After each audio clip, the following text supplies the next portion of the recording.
Welcome, everybody. We're going to get started in just a sec. We're going to let people join. Keep on coming in.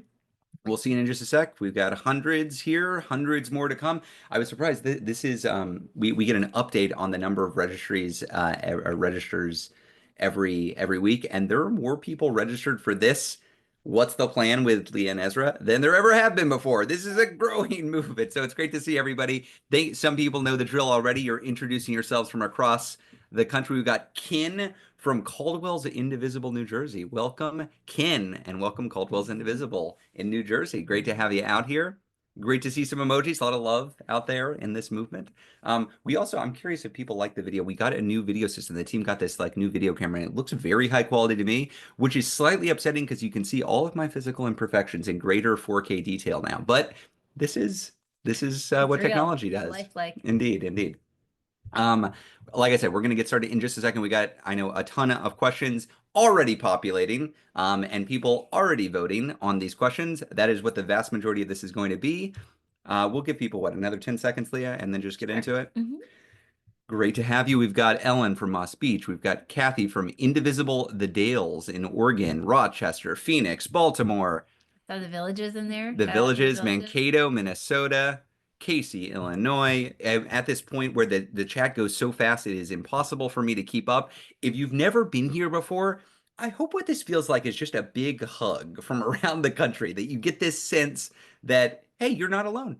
That, in fact, this autocrat, this would-be authoritarian who is trying to centralize power in the White House, he doesn't have all the power. And in fact, what he's doing is deeply unpopular. And in fact, there are a lot of people around the country who are stepping up and organizing. That's what you're part of right here. So, Leah, should we get started? Let's do it. Okay, let's do it. Welcome to What's the Plan? I'm Ezra. I'm Leah. This is Leah. It's great to be here. This is our weekly chat. This is our weekly chat with the movement. It's mostly Q&A. That's what we're going to get to if you're brand new.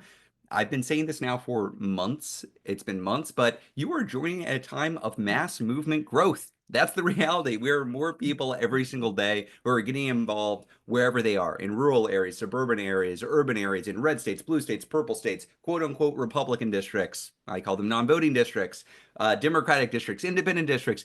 People all over are organizing.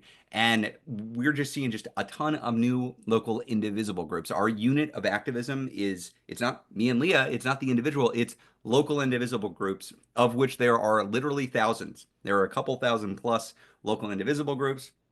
More are joining every single day. If you don't know if there's an indivisible group in your area, go to indivisible.org, type in your zip code, find one. If you find one, great, you can join it. If you don't find one, congratulations. You get to form an indivisible group. And it's a lot of fun because you get together your friends and your family and your colleagues, and you get to talk about how you save democracy, how what we're doing right now together is laddering up to massive political change. So with that said, I like to do this every week to call out the brand new indivisible groups, or actually I can't call them all out, but a subset, and celebrate this subset of new indivisible groups. And I want to make a special point of celebrating a specific subset. I am from rural Texas. I'm from a quote unquote red area. So I'm just going to call out folks who are organizing in red and rural areas.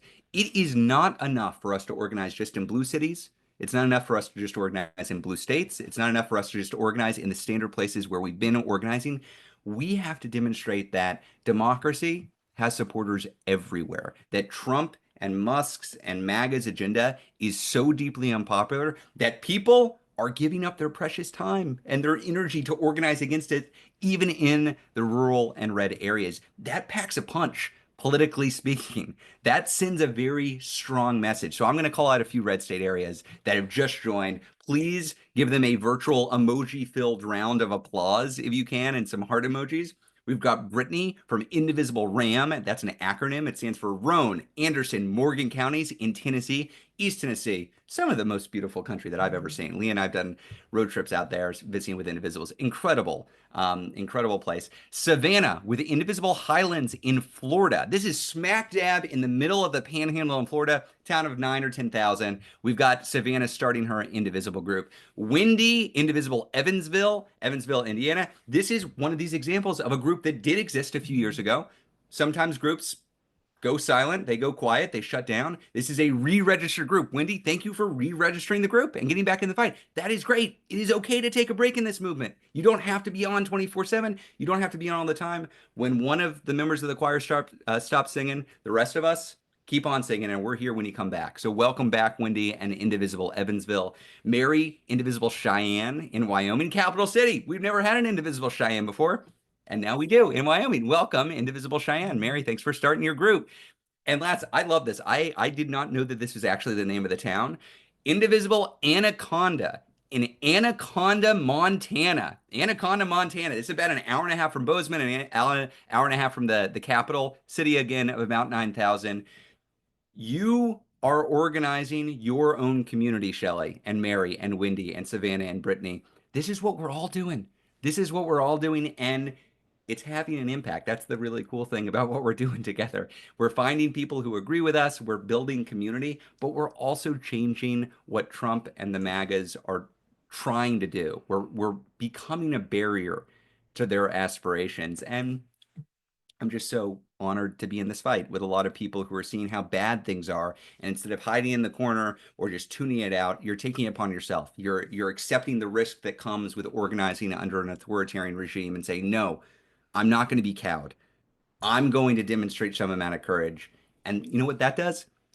Not only does it get you a lot of heart emojis, it also encourages a lot of other people to show up. And so thank you, thank you, thank you for Indivisibles in red and rural areas who are taking it upon themselves to organize. We need you. You're welcome. Other folks who are welcome are the MAGA infiltrators who come here every single week to take little clips of us talking.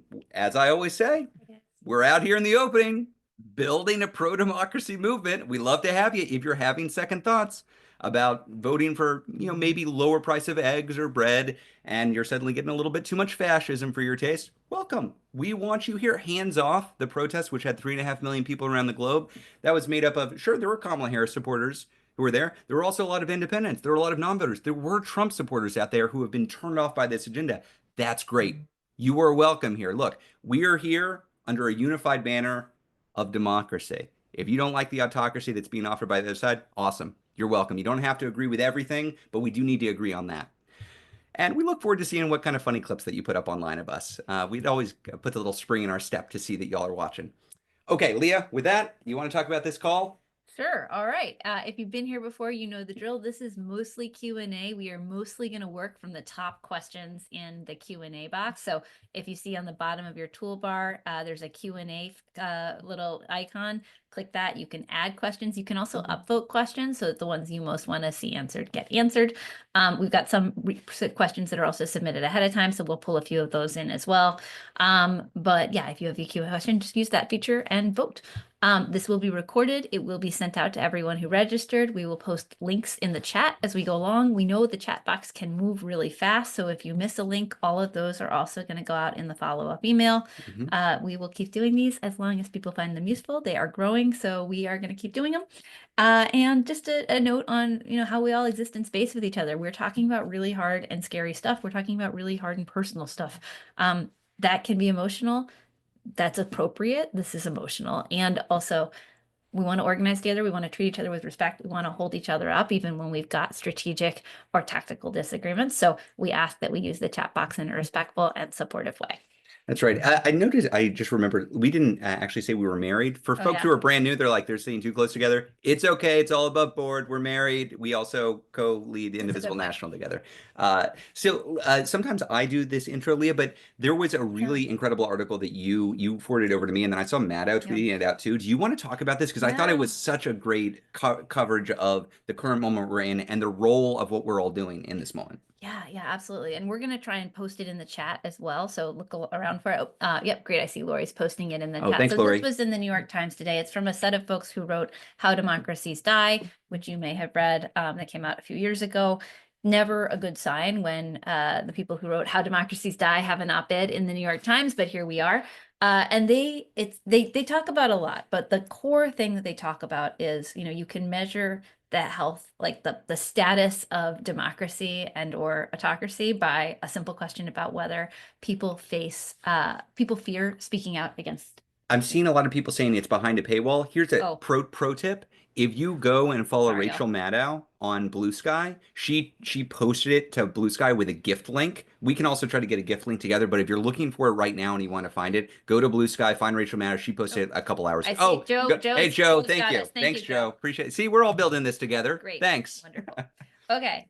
Core point. You can measure, what stage of democracy we are in by whether people can speak out and oppose the presidency, the regime freely or not. And by that standard, they go through all of the different ways that this administration is trying to crack down on dissent. And I think this is so incredibly important because, you know, we've gone through this once before and we get asked about this a lot. People say, oh, is the resistance showing up the way that it was in 2017? And my answer each time is regular people are showing up. Regular people are not confused about whether they oppose what is happening.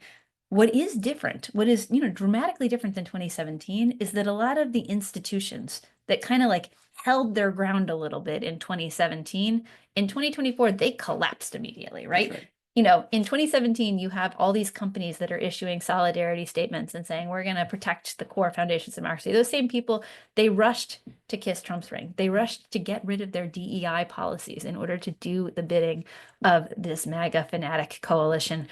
They rushed to try to make sure that they could like secure their place in relation to Donald Trump.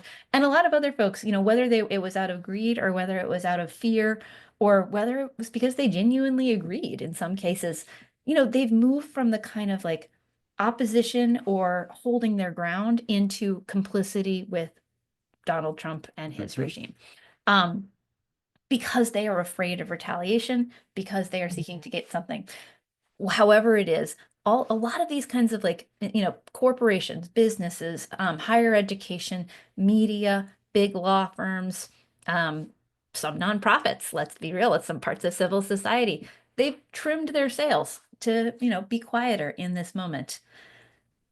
And now these folks, the folks who've written this article, what they're saying is this is a really crucial part of what authoritarian consolidation looks like, right? Because there is the formal process of, a would-be authoritarian trying to consolidate power using the powers that they have as the executive. And then there's this informal set of ways that society reacts. Does everyone push back? Do people say, no, that's illegal, I'm not going to do that? Do law firms say, no, you can't extort us for $100 million of pro bono? Are you crazy? I'm going to take you to court. Do all of the different people who have some role in upholding some part of the functions of democratic norms and values, do they uphold those things? That's the question that we are grappling with right now. That is the central challenge that we have faced since Donald Trump was elected 6 months ago. And, the early tests, a lot of those institutions failed. And we're slowly seeing some set of people try to find a little bit more courage.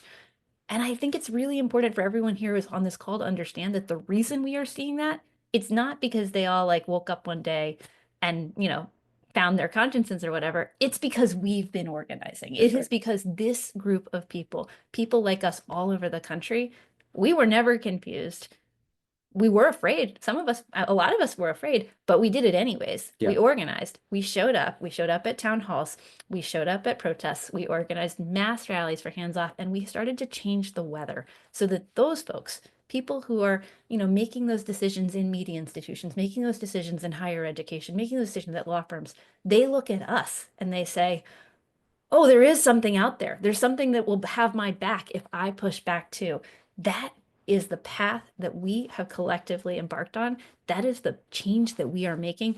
You will notice the article calls out the hands-off protests in the town halls as one of the few things that has actually made a difference. The places where people have led and leaders are beginning to follow. So I wanted to pull the lens a little bit back on this moment because I think that's really important for us to have in our analysis is this role that like we think we're acting, in our own town. We think we're doing our own little acts of resistance and opposition, but we're actually creating that broader tapestry of defiance that is creating the courage and the foundations for others to push back to. So that's what we're doing here today. We're going to talk about strategy. We're going to talk about leverage, but let's be real. The scholars agree. The thing that's working is you.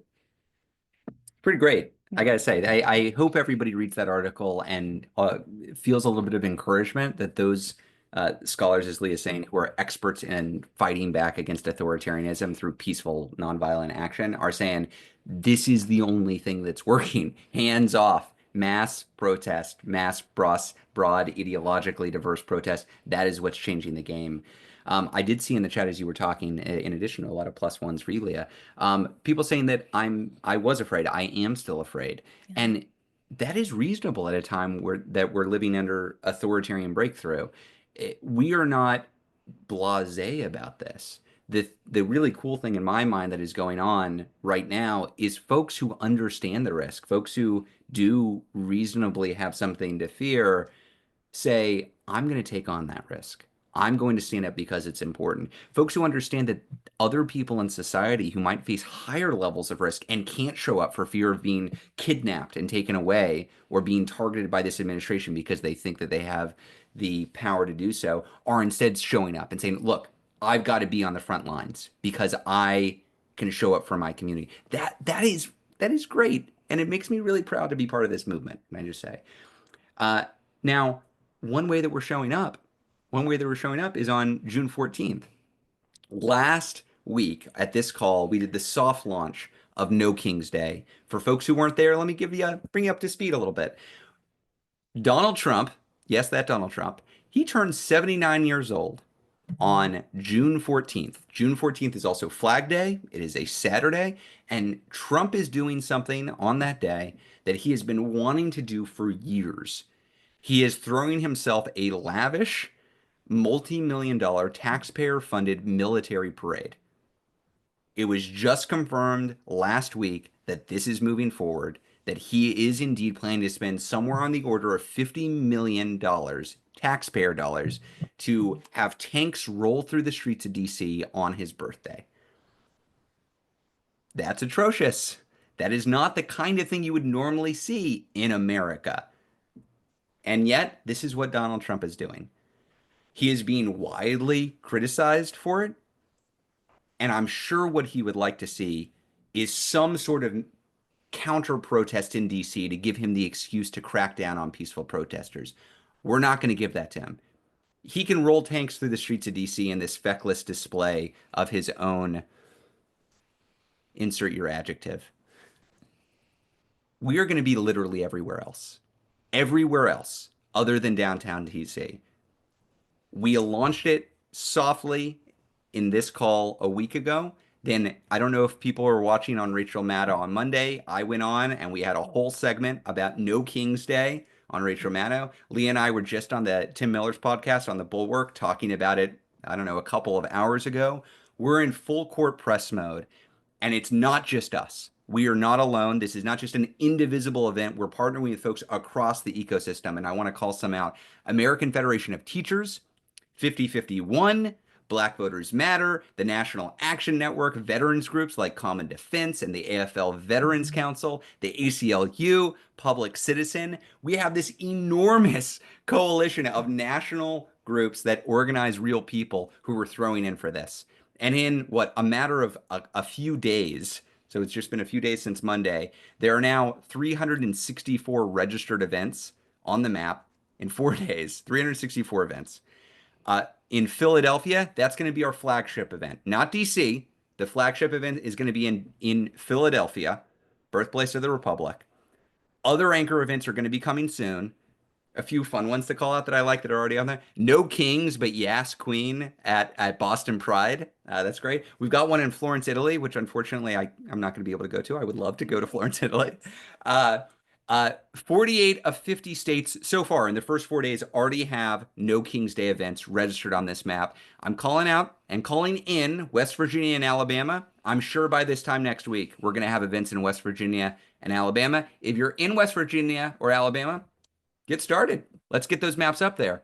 On May Day, we had 1,100 events nationwide. On Hands Off on April 5th, we had about 1,300 events nationwide. I think this is going to be bigger. We're at about getting near 400 now. I think we're going to keep on growing in the weeks to come. Our goal is to have this be the biggest protest of the year so far.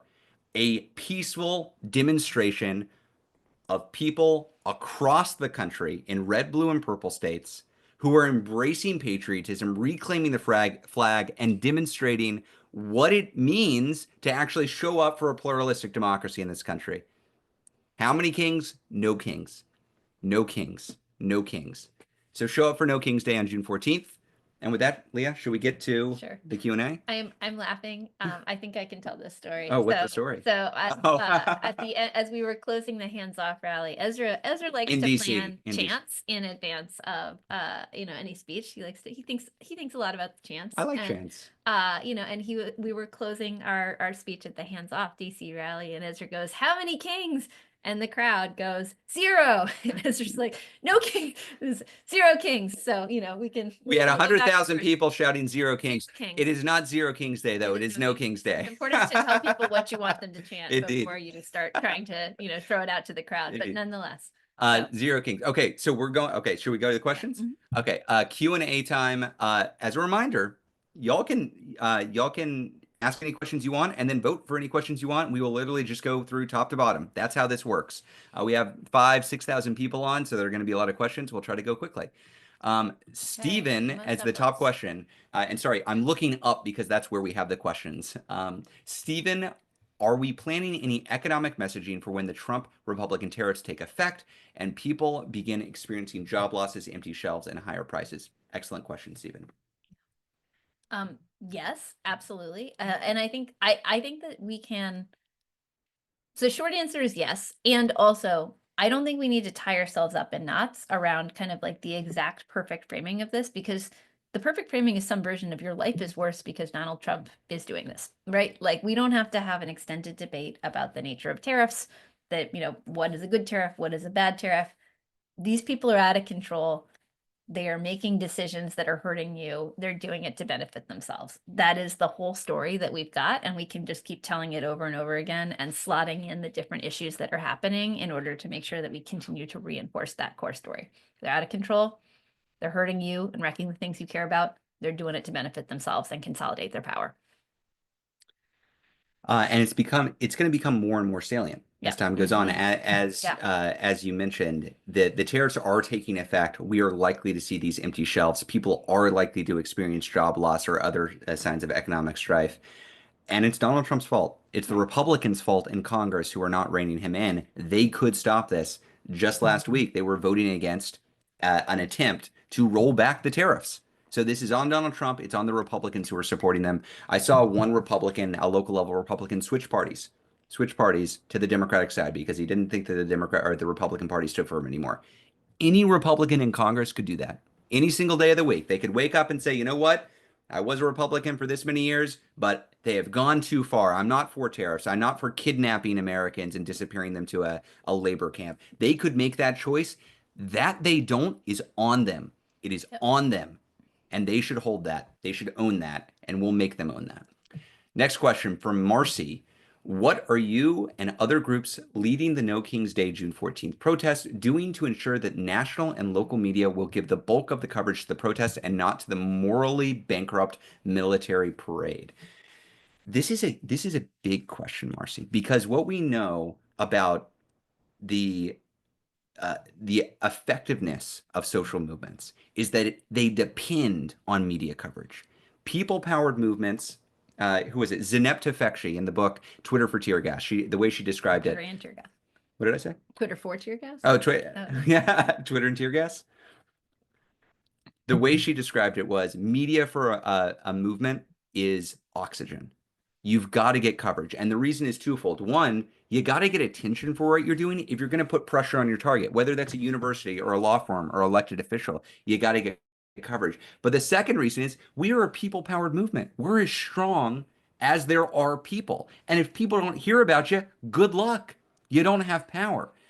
And we're facing something really serious right now, which is legacy media, corporate media, is not covering protest this year the same way it did in 2017.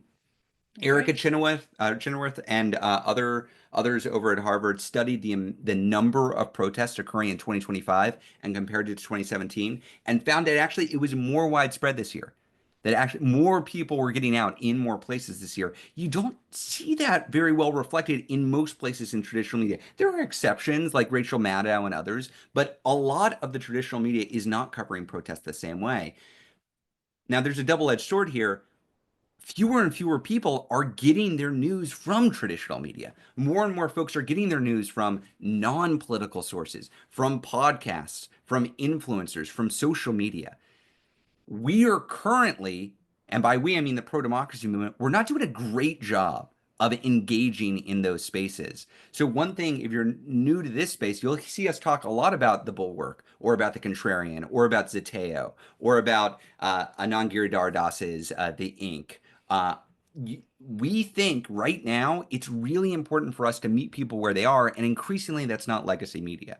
So your question of how are we going to get media to cover what we're doing?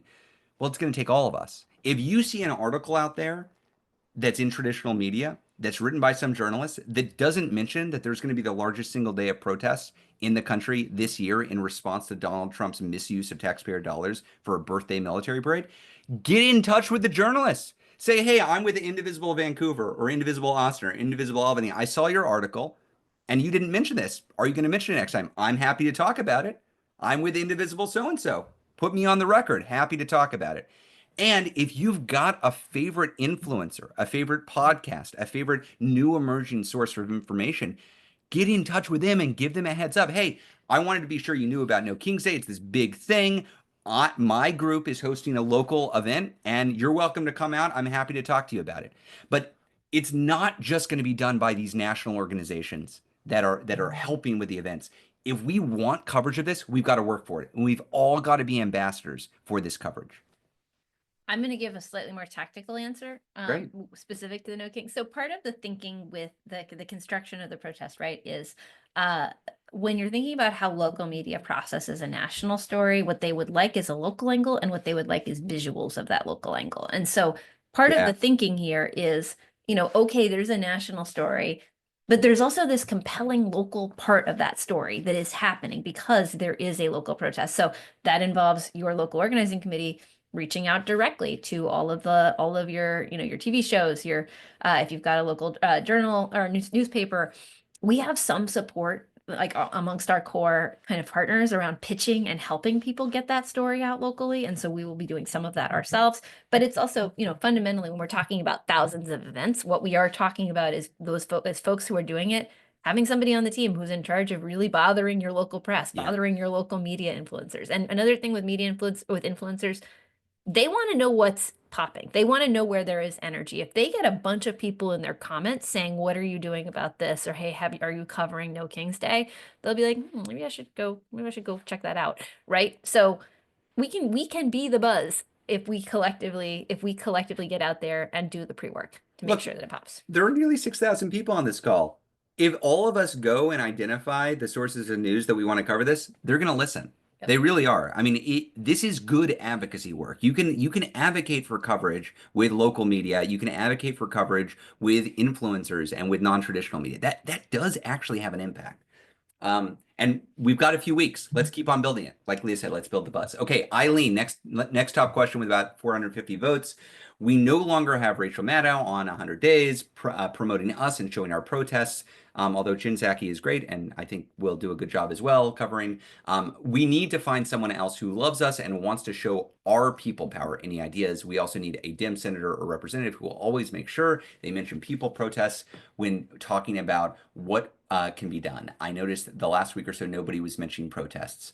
So a couple things. I actually am going to throw this out to the group. We talk a lot about this independent media. We were just talking about it. I can rattle off a few who are doing a good job actually covering the protests. The Contrarian, Jen Rubin, left the Washington Post, started up the Contrarian. I would recommend checking it out. They are committed to actually covering what's happening on the ground. I've been on the show a few times. She's constantly covering the protests that are out there. Midas Touch, that broadcast this announcement last week, is very committed to actually covering the protest. We have folks like Politics Girl, Lee McGowan, Jess Craven, other influencers of that type who do have a reach outside of traditional media, who are doing a good job of covering what's on the ground. But people in the chat, look, everybody here consumes media.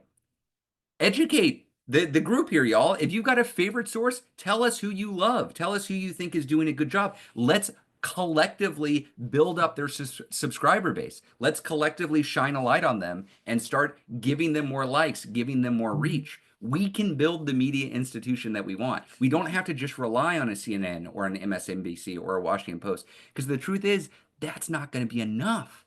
That's not going to be enough. As I was saying, an increasingly small segment of society gets their news from those sources. So we've got Aaron Parnas. We got that. Democracy Now! Robert Reich, great. Anand Giridharadas, incredible. Brian Tyler Cohen, yes. Leah and I are going to go on a show in a little bit. Pod Save, absolutely. Heather Cox Richardson, love Heather Cox Richardson. So Simon Rosenberg. So look, as you can see, there's not going to be one source that we all go to. That's not the game here. We're not going to identify the one advocate, like media advocate out there. If we're successful, it's going to be everywhere. It's going to be in the air. You're not going to be able to turn on the news or open up Blue Sky or open up Facebook without seeing some post from somebody from some source talking about No King's Day. That's the goal. Leah, what about congressional champions? Well, it's funny because I think I was at a protest with a bunch of these folks last week. So, it was a protest for Mohsen Madawi, who was just released from the Vermont detention facility where he was taken. He's one of the students who was detained with no charges whatsoever for his activism at Columbia. And a bunch of our faves showed up, and we're part of this protest collectively. I think we've got a really good group of congressional Congress people and senators who understand and are in relation to protest right now, right? Like I'm thinking of folks like Max Frost and Greg Casar, and of course, AOC and Senator Sanders have been out there on the oligarchy tour. Like we've got people who are out there really, taking the message out and shouting out the importance of people power. And, I think we just got to continue to engage with them and lift them up and pull them in. That's great. Becca Ballant, I see. Yep. She actually Oh, she's organized the great. rally. Yeah. Becca Ballant's great. Okay, next question. We've been getting this one for a few weeks. Jonathan asks, what's our progress in getting Chuck Schumer to resign from his position of minority leader of the Senate? I mean, pretty slow progress, Jonathan. I'll be honest. I would like to see more progress. There have been very few elected officials calling for Schumer to resign since the initial spate of a couple or three House members. Still, to this day, no Democratic senator has said that Chuck Schumer should step down from leadership. We have had some shakeup of leadership because the second ranking member of leadership, Dick Durbin, has announced that he's not going to run for re-election, which means there is going to be a change in leadership at that level. The most recent news on Chuck Schumer is a new opinion poll came out that showed that he has a 17% approval rating, probably lower than any other national elected Democrat in the world. And that is who is the top ranking Democrat leading the opposition. That's the reality that we face. That is real. Now, what would shift that? What would change the behavior of national Democrats? It would be some demand for a change. And so probably what this looks like is some sort of flashpoint where there is some decision by leadership and then leadership drops the ball. So the next most likely thing I would think would be the crypto bill that is currently slowly and meanderingly moving through the Senate. The Senate Democrats today just rejected cloture. That's great. That's great. That is great, and we should celebrate them for it. But it's not a dead bill. This crypto bill, which would do nothing to rein in Donald Trump's own corruption, he's taking bribes through crypto schemes. Maybe back up and explain it a little bit more. So there is a crypto bill that has been moving through with the support of Mark Warner and with Kristen Gillibrand and some other Democrats, good Democrats too, but are working with the industry to pass this industry-friendly crypto bill that basically kind of legitimizes some aspects of crypto. One important thing that it does not do is rein in any way the behavior of Donald Trump and his cronies that are using crypto to essentially accept bribes, more or less, to tell foreign governments and businesses, hey, invest in this and then you'll get access to the president of the United States. The proposed bill, as it was written today and as it was rejected today by the Senate, did nothing to address that. So a good thing for leadership to do, for instance, a good thing Chuck Schumer could do would be to say, hey, we're not going to vote for any crypto bill that allows that legitimizes Trump's corruption. My God, of course we're not going to do that. We're not going to provide a single Democratic vote for that. Let's see if that happens. Let's see if it happens. And if it happens, we should celebrate it. We really should. We're not out for any individual member of Congress, or not on the Democratic side at least. We're not trying to take down anybody. I don't have an axe to grind against anybody. I want a unified opposition party in this country. And the leaders hear our message and step up. We should welcome them to the fight. So I would pay attention to this crypto bill in the coming days and Yeah. weeks. That is the next real action that may or may not move based on how unified Democrats are. Yeah, I just want to I think it's important to like provide a little bit of context because I just can't stress enough how absolutely bananas it is that Donald Trump has basically created this massive like bribery scheme. He is simply accepting money, like millions and billions of dollars to his family via a crypto, via a crypto scheme that is like it's just simply open bribery for, lack of a better term. And the idea, if you're like the organized opposition party and you're thinking about what are the ways in which we damage, like we bring down Donald Trump's favorables, we help to establish that this is an administration full of people who are working to advance their own interests and not yours, you know, anything that has the word crypto that comes close to the Senate, there should be an organized campaign that is about Donald Trump personally using this to, accept massive amounts of money for his own personal interests. And we have no idea what he's doing with it. We have no idea what promises he's making in return for it, et cetera, et cetera. Like we've got, this is the kind of opportunity or this is the kind of moment that an organized opposition party that is thinking strategically about how do you hammer home a message defining Donald Trump capitalizes on. There should not be any confusion about whether, maybe we should get on board with this crypto bill that doesn't actually, or Oh my like Lord. this is, I'm It's hard. almost incoherent because I'm just like, how could we be confused about this? This is a huge political window to make an important case about massive open corruption, or we could do what the crypto industry wants and just pass this bill without having an argument about it. No, okay, this is not hard. It's wild. I know we say this a lot, but Barack Obama wore a tan suit, and Republicans talked about it for weeks as a violation of his duty to uphold the norms of the office. Donald Trump is accepting millions of dollars of bribes through a crypto scheme, and some Democrats are saying, well, maybe we should pass a bill on crypto that normalizes that behavior. It is wild. It is wild. Anybody who thinks this is ridiculous, you are not out of touch. Right. You have a correct take. If it feels crazy to you, it is because it is. This is not something we should accept. We should say with one very clear, loud voice, no, and not just say no, but as Leah said, use this as an opportunity to shine a light on what Donald Trump is doing. I get worked up about Yeah, that. Every time I get this question, I get worked this up is about it. the yeah. All right. Okay, Madeline, next top question. Our protests are definitely having some impact. Absolutely, Madeline. It was reported that some Republicans are on record against Medicaid cuts due to protests and empty chair town halls. Indeed. However, protests are getting so common as to be less noteworthy. Do you support even to the point of organizing a nationwide strike, i.e., people don't work or shop as part of the No Kings event? Yeah, that's a good question. Well, let me pull those pieces apart. I think that it is definitely the case, and we saw this in 2017 through 2020, that as protest becomes more regularized, you have to think about creative tactics, you have to think about creative ways of getting your message out, and you have to turn out more people to get the same amount of coverage and attention. This is a little bit of an unusual situation in that we're also navigating some uh specific currents in the media that lead to, for example, the Washington Post wanting to downplay no matter how many people you get out, but that is all true. And also, we haven't yet hit the threshold at which most people who are not paying a ton of attention to the news understand exactly how much protest, opposition, broad popular disapproval is out there. So I don't think I would encourage us to not say, like, oh well, like we've rung the protest bell and it's done now, because we actually still have some work to do to get to get the full impact out of that to begin with. Well, so that's one piece. In terms of kind of strikes, boycotts, etc., I think that we're in kind of like an all of the above approach, tactically speaking. Like, I know there are ongoing boycotts that some folks are doing. There's been the Target boycott that has been quite successful.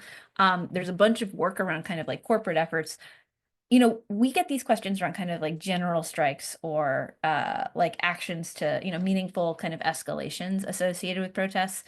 And right now, my answer is the actions that we are doing are building the kinds of muscles that one could use for larger scale actions. And also, you don't call a general strike on a whim. Yeah. Like, that is something that requires an enormous amount of preparation, an enormous amount of like work across coalitions, an enormous amount of strategic alignment, and like, just kind of infrastructure on a level that simply isn't in, isn't there right now. And so I do want to be careful about kind of the move from, oh, like, like things are very, very bad. And I agree and I'm with you. And also that does not mean that you can sort of say, and 10 million people should be out of the streets tomorrow. It takes infrastructure to get there. The things that we are doing are building the kind of muscle that can build to bigger and more disruptive things. But if we judge everything by, are we at the, the maximal number of people in the streets tomorrow, we're going to be disappointed. I will just say bluntly, we don't have enough people engaged yet. Yeah. We do not have enough people engaged. We had 3.5 million people for hands off. That's April 5th. That was more people than had protested any time since the first Trump administration. It was the largest protest in years, and it's not big enough. We are growing. We are growing, and that's important. Different constituencies are coming to the fight, but the point of doing No Kings, the point of creating kind of the biggest possible umbrella. Do you want a king in this country or don't you? I mean, that's the vast majority of people don't want a king. And having this event come after the tariffs have been implemented, after we see the shortages on the shelves, after we understand that this guy is wasting 50 million bucks and then is saying we don't have enough money for Social Security or Medicaid or Medicare or food stamps or Meals on Wheels. Like, we are building the tent of people who can say in one clear voice, no. And from that, we can then engage in these other tactics. I am all on board for a national mobilization of this kind. What I'm not on board for is calling for something and then not delivering. Right. Because if we are going to demonstrate our people power, we got to demonstrate it. It is not enough to call for it. We've got to demonstrate. We have to have the goods. And so what we are trying to build towards is that kind of demonstration. And my sincere hope is No King's Day is another inflection point in this fight to demonstrate that the authoritarians do not actually have popular support for what they're doing. Okay, next question is from Kathy Knight. With Pride Month around the corner, what actions can we at Indivisible take to support the community, especially given how under attack it is? Absolutely right, Kathy. Absolutely. Well, I mean, I think the very most immediate answer is, do you know what is happening locally for Pride in your town, in your county, in your city? And are you plugged in and are you supporting, right? Because this is a moment where I would encourage us to think about tangible, like visible and tangible acts of support for the LGBT community, for trans folks, particularly who are under, just an incredibly dangerous attack of erasure. As well as for other communities, right? For immigrants, for for a lot of folks.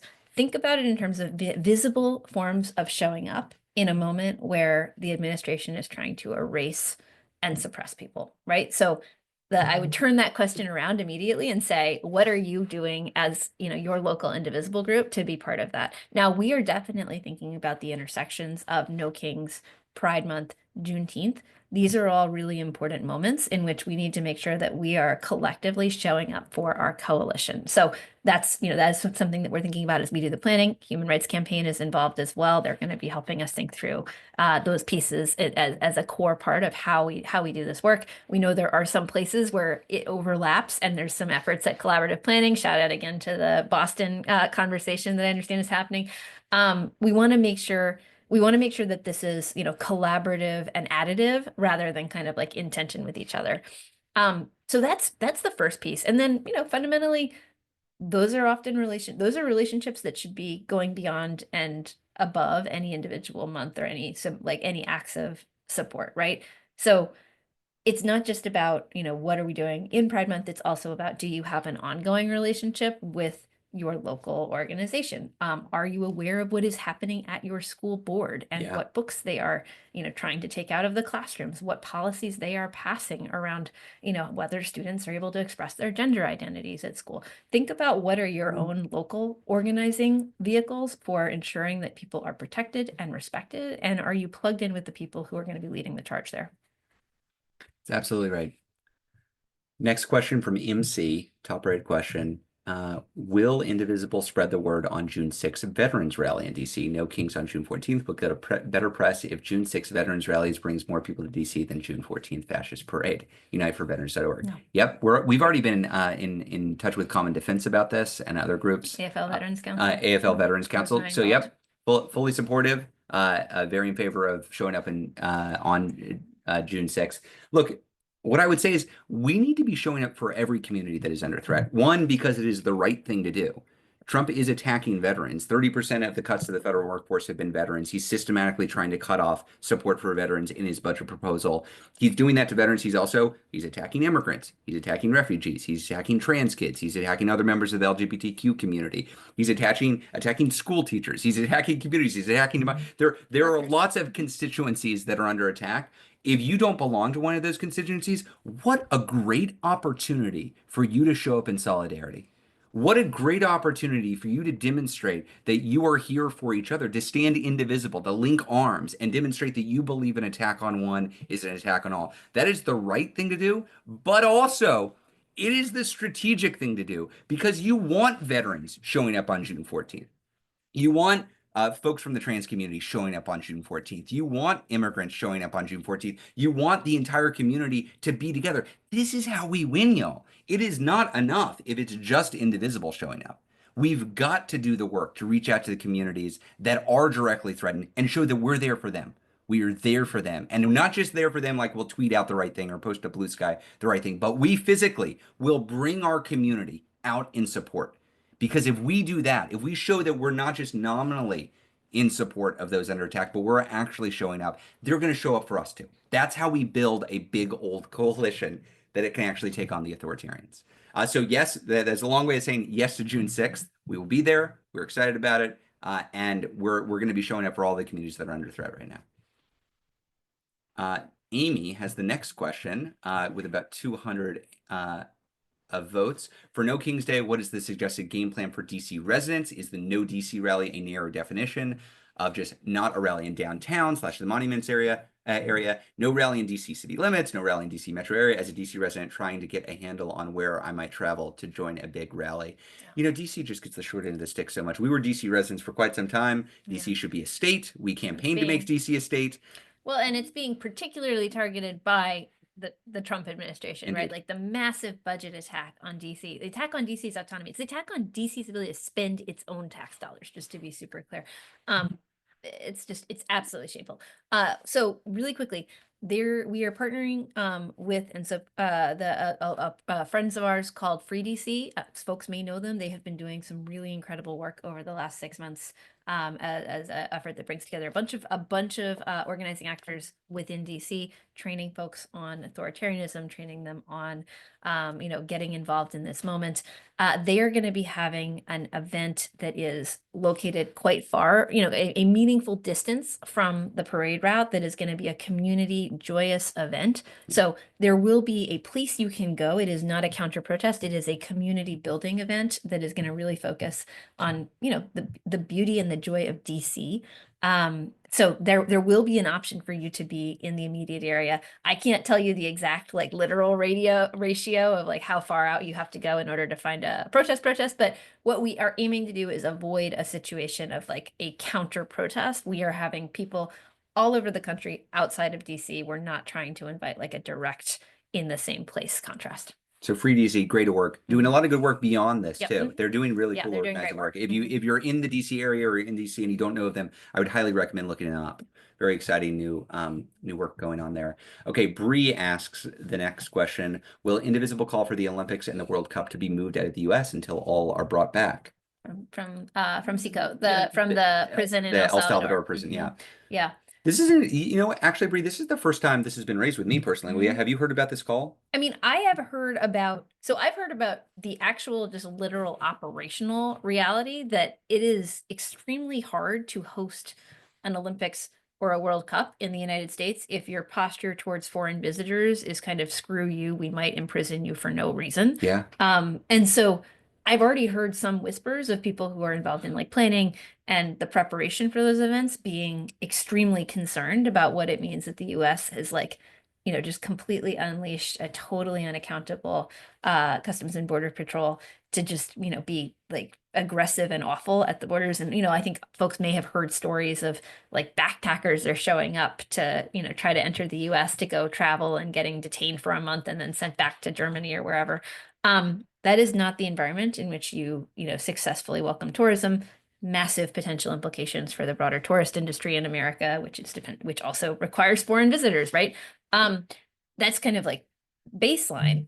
I don't know if we thought about us calling for those events to not happen here, not because I'm opposed, but just because, like, tactically speaking, I'm not sure if we have like that much pull with the Olympic Committee. I think we should investigate. Like, I don't know what the like. I mean, the question when we commit to any action, the question we always start with is, well, what's our goal? right. What are we trying to accomplish? And there's a good goal here. We want to demonstrate that there's a pro-democracy movement in this country that's not trying to endanger folks who are coming into this country. What is the strategy for accomplishing that goal? So this is where like I'm not an expert in this. I don't know how that decision would be made. And so a next step would be understanding how does that decision get made?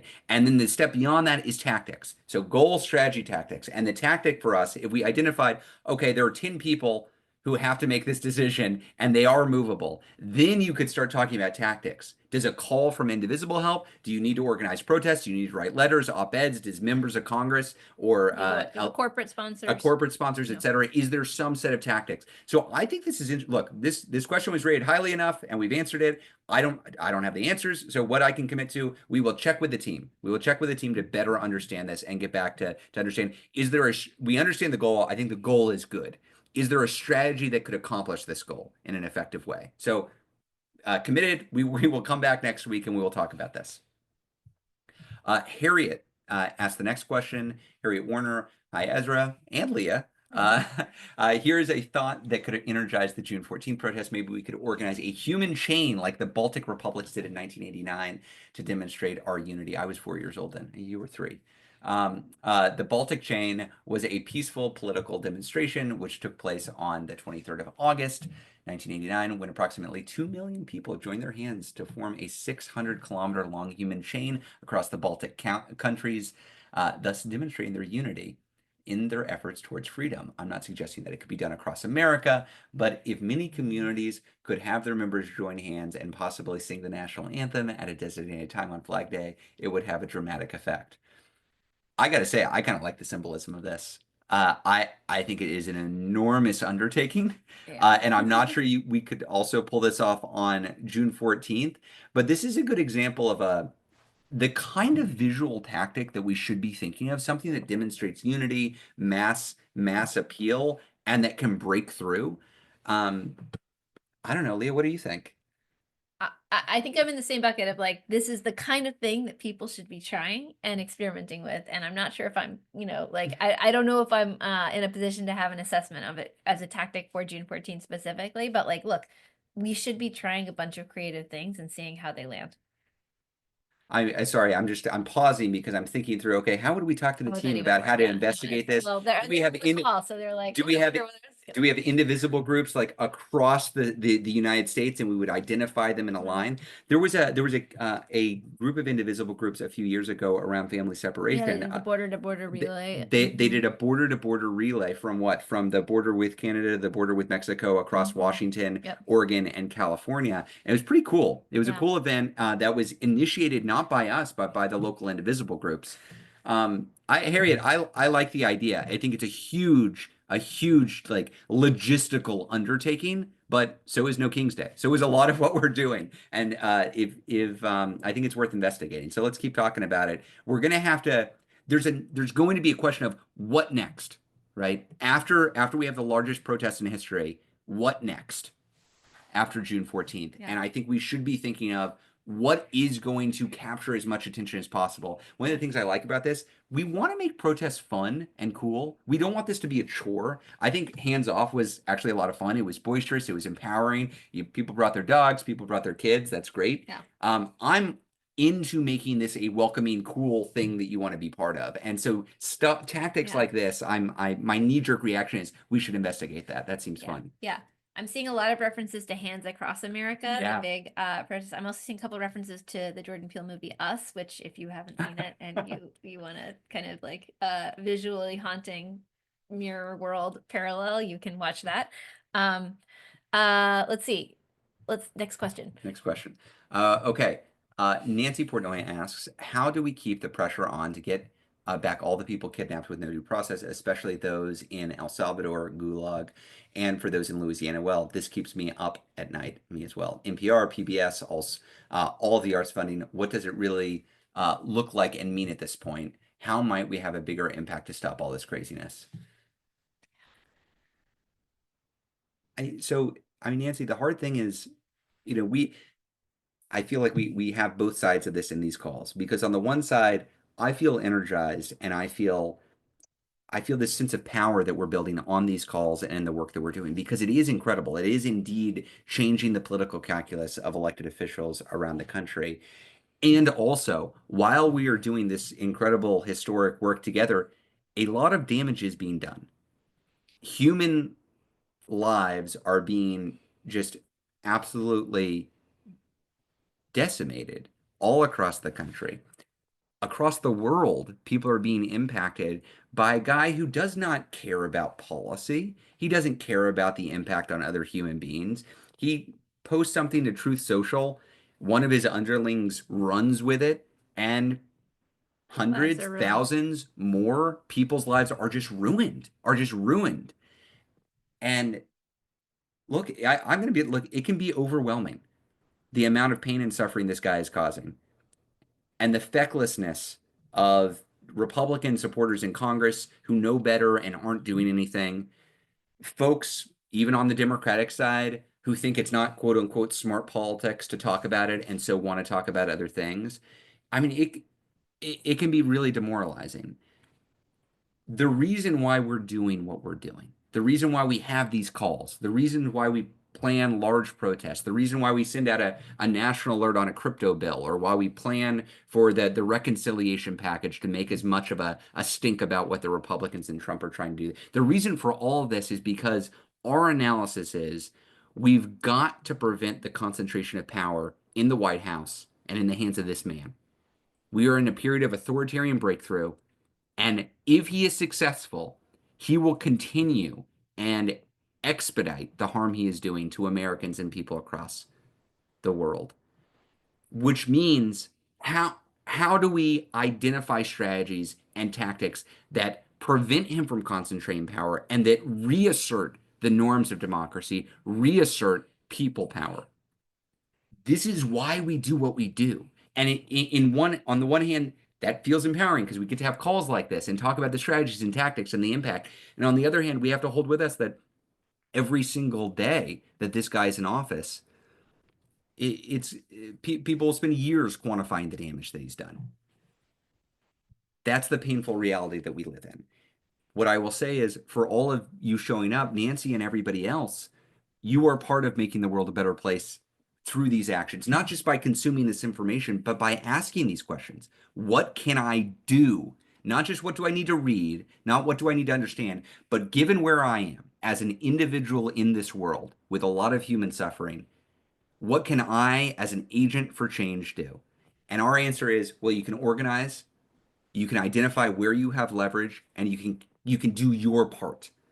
And if we all do our part, and if we welcome new people into the movement, we're going to win. We are going to win. One of the reasons why we talk about accountability a lot is because we want to send the message to people throughout this country, to institutions and to leaders throughout this country, that this era will end and there will be an era of accountability that follows. And the point of that is both to set us up for that era of accountability, but it's also to tell the pilot who might fly somebody kidnapped to El Salvador, or to tell the mid-level ranking official in the Department of Labor, or to tell the endangered Republican congressman, hey, Trump isn't going to be in office forever. You are an independent agent. You get to choose whether you empower this guy for a few more days or weeks or months. And if you make that choice, it's not just going to be Trump who goes down eventually. You are going to face consequences as well. We can't send that message with just me and Leah talking on a Zoom call. That doesn't work. Nancy, you can help send that message. The thousands of people on this call can help send that message. The thousands of people organizing in their communities can send that message. It's a collective action problem. We need people organizing to do this. And I I know it's hard, and I have so much respect for the folks who see the damage being done, and in response to that, their question is, how do I help? I agree with all of that. I would also just say, like, macro, macro pulling out, like the way that we are going to get out of this is extraordinary numbers of people are going to take actions that Donald Trump does not want you to take, and they are going to refuse to do things that Donald Trump wants them to do, right? And that is going to be everything from taking a know your rights course so that you can be an informed, bystander in a situation where ICE is showing up, to showing up at a rally and protesting and organizing, to camp doing your electoral work on the ground in Wisconsin to get a Supreme Court judge elected and to tell Elon Musk to buzz off. All of those things collectively, they're gonna ladder up to the kind of broad scale societal defiance that actually pushes back and that creates the conditions in which this administration has to back down, has to bring people back from El Salvador, has to give them due process, has to, back down from some of its most destructive things, or creates the political conditions in which we are able to go win, and in which we are able to try to start working to repair the damage. And I don't want to be blasé about that. That's not like a push button undo the damage. Lives are being ruined every day, like unbelievable amounts of human, like unbelievable amounts are being lost every day that they are in power. And the only answer that we have fundamentally is the organizing work to push them to back down on the most damaging things and to ultimately push to build something better. And I want to say this isn't just rose. I mean, that's it's somewhat dark, but it's also not just rose-colored glasses. We're not organizing to raise our fists in the air and be have indivisible groups featured on TV or in newspapers. What we know from the scholars of authoritarianism, as Leah started us out on, like the Levitskys of the world, the Erica Chenoweths of the world, the experts who look at in the history of this world, in the history of this country, when we have successfully rolled back the authoritarians, what has worked? Nancy, it's what you're doing. It is what you're doing. It is organized people power works. We do this because it works. We do this because it changes something in the world. What that means is we've got to create welcoming communities for more people to join us. We've got to be rigorous about identifying where we can have an impact, not just taking on campaigns because they feel right or they are something we care the most about. We take on the campaigns because we say we can move the ball forward in a real way here. And that means every single one of us has to take on the leadership necessary to identify those opportunities. Leah and I aren't going to be able to tell you in Boise or you in Austin or you in Albany what your most effective tactic is. Maybe it's going to be a congressional push. Maybe the crypto bill is right for you. Maybe it's going to be something on reconciliation. Maybe there's a special election for city council. You got to figure it out, Nancy. We're here to help. You've got friends who are there to help. There are tons of folks out in this country who agree with you. Our challenge together is to bring everybody together to organize themselves, to build that power themselves, to apply that power themselves. And that works. That works. That is how you beat authoritarianism. That's how you reassert democracy. And it's why we're doing what we're doing. And I just want to close by noting that we opened by saying there are 2 states where we do not have any No Kings events, Alabama and West Virginia. And I have been informed from the chat that there are now 2 events in Alabama. So It's working, it's y'all. working. We're building. We're building. Okay, so do outs, specific actions. We talked about actions. There's a lot you can do. Pay attention to this crypto bill. It just went down today. It's going to come back. This is a zombie bill. It's going to come back. So pay attention to the crypto bill. If your Democratic senator voted against cloture, give them a round of applause. Seriously, call their office. Say thank you for voting against this. Ask them to stand strong. And then if they vote the right way again, say thank you again. Let them know that they've got support to fight back. And second, June 14th, y'all. I'm not just talking about registering events. That's part of it. We need 1,500 events. Let's keep on building. There's also an event in Charleston, West Virginia. Oh, okay, great. So we're in 50 states now, y'all. We did it. Yes, We're up to 50 states. We're up to 50 states. So yes, register events. Yes, RSVP for those events so we can build momentum. But beyond that, start building the buzz for the event. Print out some flyers. Put them around town. If you see a journalist talking about how Trump is holding a parade on June 14th, let them know what else is happening June 14th. Start reaching out to your favorite influencer, your favorite social media star, your favorite podcaster and say, hey, are you covering this?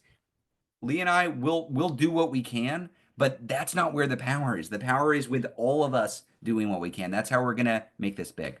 So we already went over a little bit. Leah, any other closing? Shout out to Alabama and West Virginia, I guess. Alabama and West That's Virginia great. came through. We're in all 50 states. We're in Florence, Italy. We're going to be in a lot more countries, a lot more cities in the coming days and weeks. Thank you all for being here. We'll see you again next Thursday at 3 p.m. Eastern Time for What's the Plan with Leah and Ezra. This has been another incredible organizing event. We'll see you soon.